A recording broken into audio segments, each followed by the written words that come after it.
मैं Rajeev Awasthi study with us easy में आपका बहुत बहुत स्वागत है। डेली करंट अफेयर्स की आज की इस सीरीज में हम आपको करंट अफेयर्स और स्टैटिक जीके से संबंधित बहुत से प्रश्न बताएंगे। इनमें से बहुत सारे प्रश्न आपकी प्रतियोगी परीक्षा में बहुत अधिक काम आने वाले हैं। वीडियो को अच्छा लगे चैनल को लाइक और सब्सक्राइब करना मत भूलिएगा। बहुत बहुत धन्यवाद। दोस्तों, आपको पता होगा अभी 3 राज्यों में हमारे चुनाव हुए हैं। तो पहला राज्य था नागालैंड। नागालैंड में मुख्यमंत्री पद का पदभार किसने संभाला है? पहला प्रश्न है हमारा, नागालैंड में मुख्यमंत्री का पदभार किसने संभाला है? तो नेफ्यू रियो ने नागालैंड में नेफ्यू रियो ने 7 मार्च को 5वीं बार राज्य के मुख्यमंत्री की शपथ ली है। नागालैंड के राज्यपाल लॉ गणेशन ने नेफ्यू रियो को सीएम पद की शपथ दिलाई। नागालैंड में हुए विधानसभा चुनाव में मुख्यमंत्री नेफ्यू रियो के नेतृत्व में एनडीपीपी और बीजेपी गठबंधन को जीत मिली। गठबंधन ने 37 सीटों पर जीत हासिल की।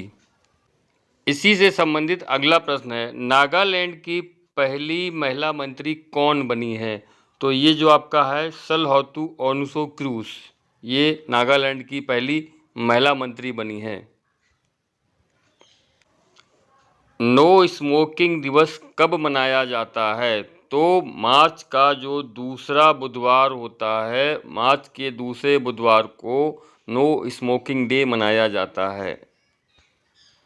अगला प्रश्न है, 8 मार्च को त्रिपुरा के, क्योंकि 3 राज्यों में आपका त्रिपुरा भी शामिल है, 8 मार्च को त्रिपुरा के मुख्यमंत्री के रूप में किसने कार्यभार संभाला है?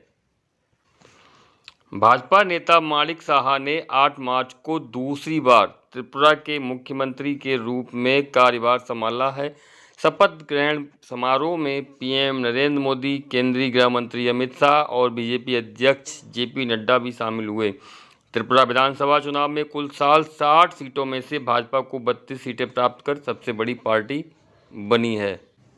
अगला इम्पोर्टेंट प्रश्न है, आईएएफ फाइटर यूनिट की कमान संभालने वाली पहली महिला अधिकारी कौन बनी है? तो शालिजा धामी। शालिजा धामी को ग्रुप कैप्टन शालिजा धामी भारतीय वायुसेना में फ्रंट लाइन कॉम्बैट यूनिट की कमान संभालने वाली पहली महिला अधिकारी बन गई हैं। भारतीय वायुसेना द्वारा 7 मार्च को की गई घोषणा के अनुसार धामी पश्चिमी क्षेत्र में एक मिसाइल स्क्वाड्रन की कमान संभालेंगे। तो शालिजा धामी जो हैं भारत की पहली आईएएफ फाइटर यूनिट की कमान संभालने वाली महिला अधिकारी। 7 मार्च को मेघालय के मुख्यमंत्री के रूप में किसने शपथ ली है? त्रिपुरा, नागालैंड और मेघालय, 3 राज्यों में हुए चुनाव में अलग अलग, पहला जो आपका था त्रिपुरा का, पहला नागालैंड का बताया गया, फिर त्रिपुरा का और तीसरा आपका मेघालय। तो मेघालय में नेशनल पीपुल्स पार्टी एनपीपी के कॉनराड संगमा ने मुख्यमंत्री पद की शपथ ली। नेशनल पीपुल्स पार्टी के प्रमुख कॉनराड संगमा ने 7 मार्च को मेघालय के मुख्यमंत्री के रूप में शपथ ली। एनपीपी प्रमुख संगमा ने 27 फरवरी को हुए विधानसभा चुनाव में 59 सीटों में से 26 सीटों पर जीत हासिल करने के बाद लगातार दूसरी बार मुख्यमंत्री पद की शपथ ली है। हाल ही में न्यूयॉर्क के दक्षिणी जिले के पहले दक्षिण एशियाई जिला न्यायाधीश के रूप में किसे नियुक्त किया गया है? हाल ही में न्यूयॉर्क के दक्षिणी जिले के पहले दक्षिण एशियाई जिला न्यायाधीश, यानी कि हमारे जो भारतीय हैं, भारतीय अमेरिकी अरुण सुब्रमण्यम को भारतीय अमेरिकी ने न्यूयॉर्क के दक्षिणी जिले के पहले दक्षिण एशियाई जिला न्यायाधीश के रूप में पुष्टि की गई है। सीनेट में बहुमत के नेता सीनेटर चक शूमर ने श्री सुब्रमण्यम के नामांकन की पुष्टि की। न्यूयॉर्क के दक्षिणी जिले में देश की सबसे बड़ी दक्षिण एशियाई अमेरिकी आबादी स्थित है। हम आज की 9 मार्च और 10 मार्च की प्रमुख घटनाओं की चर्चा करते हैं। तो पहला है V democracy. V democracy report 2023 के इलेक्टोरल डेमोक्रेसी इंडेक्स में भारत 108वें स्थान पर पहुंचा है। कॉनराड संगमा ने लगातार दूसरी बार मेघालय के मुख्यमंत्री पद की शपथ ली है। अगला है अमी कमानी और अनुपमा रामचंद्रन की भारतीय टीम इंडिया ए ने महिला स्नूकर विश्व कप का खिताब जीता। अगला है शेख अहमद नवाफ अल सबा को कुवैत के प्रधानमंत्री के रूप में फिर से नियुक्त किया गया। नेक्स्ट फैक्ट्स है नौसेना कमांडरों के सम्मेलन 2023 का पहला संस्करण INS विक्रांत पर शुरू हुआ। इकोनॉमिक एक्सप्लोसिव लिमिटेड EEL ने नौसेना को पनडुब्बी रोधी रॉकेटों के लिए भारत में निर्मित पहला फ्यूज प्रदान किया। अगला है न्यायमूर्ति अमित शर्मा ने दिल्ली उच्च न्यायालय के स्थायी न्यायाधीश के रूप में शपथ ली। वैज्ञानिकों ने पराग ले जाने वाले कीड़ों के सबसे पुराने ज्ञात जीवाश्मों की खोज की।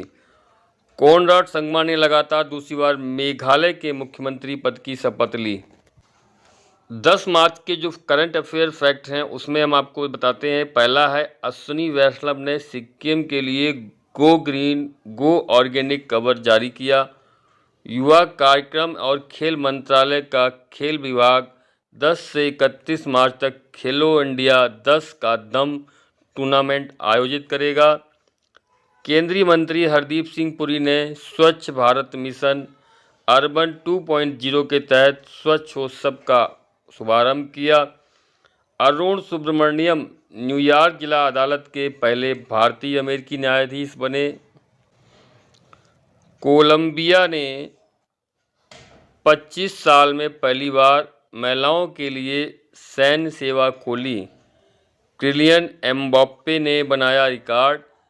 पेरिस सेंट जर्मेन PSG के लिए सबसे ज़्यादा गोल करने वाले खिलाड़ी बने। किलियन एम्बाप्पे ने बनाया रिकॉर्ड।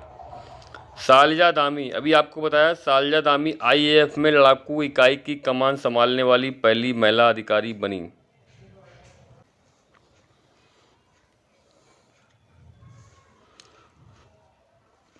केंद्रीय मंत्री ने 8वें राष्ट्रीय फोटोग्राफी पुरस्कार प्रदान किए।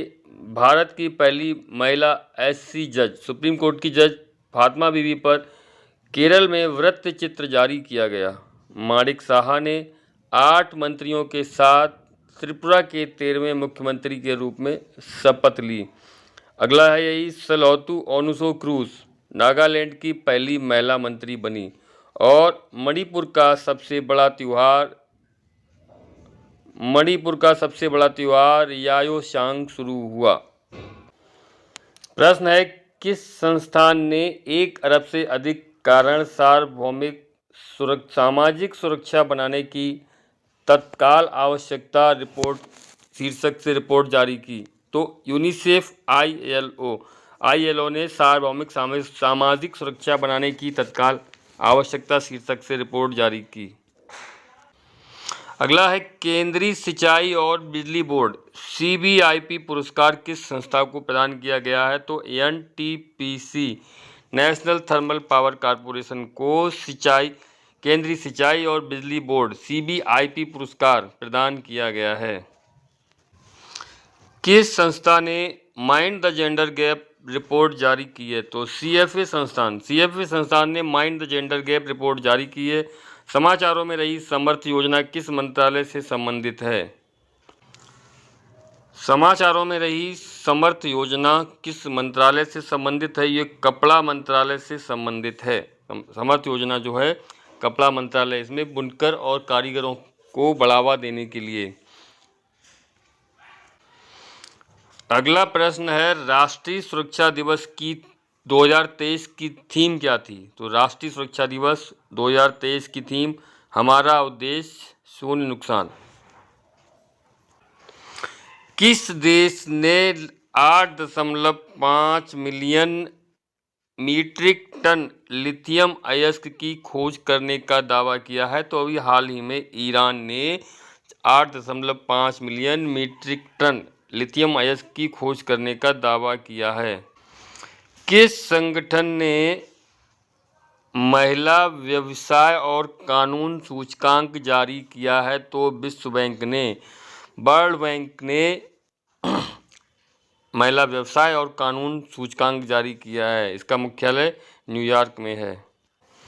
2021-22 के लिए आवधिक श्रम बल सर्वेक्षण PLFS रिपोर्ट के अनुसार कृषि क्षेत्र में रोजगार अंश कितना है? तो कृषि क्षेत्र में रोजगार अंश 45.5%। 2021-22 के लिए आवधिक श्रम बल सर्वेक्षण। किस संस्था ने advance towed artillery gun system ATAGS design किया है? तो DRDO, जिसका मुख्यालय दिल्ली में है। DRDO ने advance towed artillery gun system ATAGS design किया है।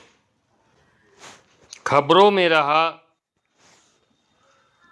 रहा HUID नंबर किस तत्व या उत्पाद से जुड़ा है? तो HUID नंबर सोना, गोल्डन की शुद्धता से जुड़ा हुआ है। इससे पहले यहाँ पर हॉलमार्क का प्रयोग करते थे। डिजिटल इंडिया बिल किस केंद्रीय मंत्रालय से जुड़ा हुआ है? तो डिजिटल इंडिया बिल इलेक्ट्रॉनिक्स और IT मंत्रालय से जुड़ा हुआ है। हाल ही में मसौदा केंद्रीय विद्युत प्राधिकरण विनियम किस प्रजाति की रक्षा के लिए जारी किया गया है? मसौदा केंद्रीय विद्युत प्राधिकरण, तो ये ग्रेट इंडियन बस्टर्ड पक्षी के लिए, ग्रेट इंडियन बस्टर्ड पक्षी की सुरक्षा के लिए मसौदा केंद्रीय विद्युत प्राधिकरण विनियम जारी किया गया है। किस देश ने अंतर्राष्ट्रीय बिग कैट अलायंस बनाने का प्रस्ताव दिया है? तो भारत ने अंतर्राष्ट्रीय बिग कैट बनाने का प्रस्ताव दिया है। अगला प्रश्न है हमारा, ब्रह्मोस मिसाइल को रूस के NPO मशीनोस्ट्रोयेनिया और भारत के किस संगठन के बीच साझेदारी से विकसित किया गया है? जैसा कि आप सभी लोग जानते हैं, ब्रह्मोस मिसाइल भारत और रूस के सहयोग से निर्मित है। भारत की ब्रह्मपुत्र और रूस की मोस्कवा नदी के दोनों के नाम से मिलाकर इसका नाम ब्रह्मोस रखा गया है। और भारत की जो संस्था है DRDO, राष्ट्रीय रक्षा अनुसंधान, और रूस की जो है मशीनोस्ट्रोनियो संगठन की साझेदारी से विकसित किया गया है। दुनिया का पहला 200 मीटर लंबा बैम्बू क्रैश बैरियर बाहुबली किस राज्य में स्थापित किया गया है? तो ये महाराष्ट्र में बाहुबली बैम्बू क्रैश बैरियर स्थापित किया गया है। वीडियो देखने के लिए बहुत बहुत धन्यवाद। Thank you for watching video. Channel को लाइक सब्सक्राइब अवश्य करें। वीडियो अच्छा लगे अपने दोस्तों को शेयर भी करें। अगर कोई कमी समझ में आ रही है तो कमेंट सेक्शन में हमको अवश्य बताएं। बहुत बहुत धन्यवाद।